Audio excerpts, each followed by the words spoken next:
My father made the choice, and he was an imam himself and still is. He made the choice to come to Australia because it was a non-Muslim country.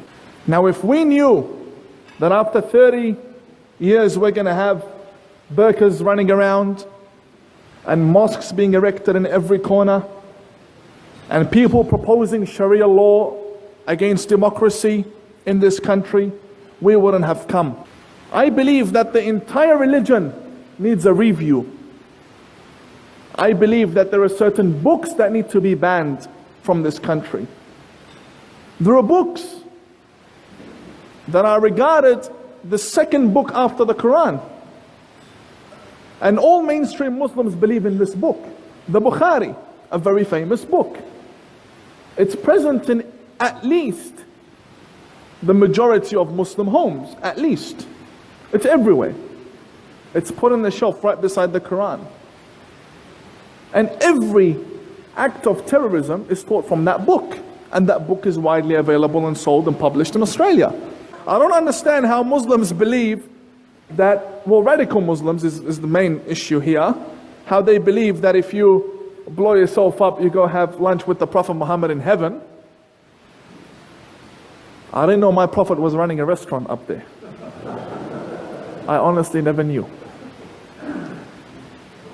And then you have other very attractive statements that they state, that you go and you get 72 virgins. But what kind of a virgin is she that I would have to blow myself up for her? And I also oppose the construction of mosques. We have a big problem. Changing this country is something I am against. You can have one mosque in Adelaide, which is the oldest mosque, and then you can have centers. You can have educational centers.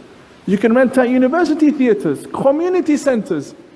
There's no need to be building mosques that later on are led by radical Muslim leaders. Some of them don't find success in radicalizing the youth that come to the mosque to worship God. So what do? They ride their cars, they drive their cars with their boats from Western Australia, as you may have heard, all the way to Queensland because they want to join ISIS through Malaysia. And I've always called on to ASIO to check the bank accounts of Muslim imams and who's funding them, and do these people that fund them, do they have expectations from them to brainwash these children?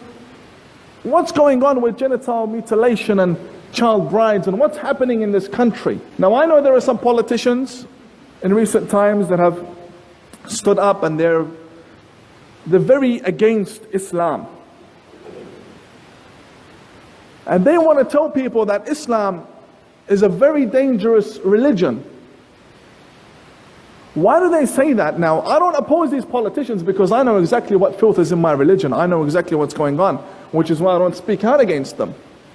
I'm against generalizing because there are good Muslims, but the main message behind it, I agree with.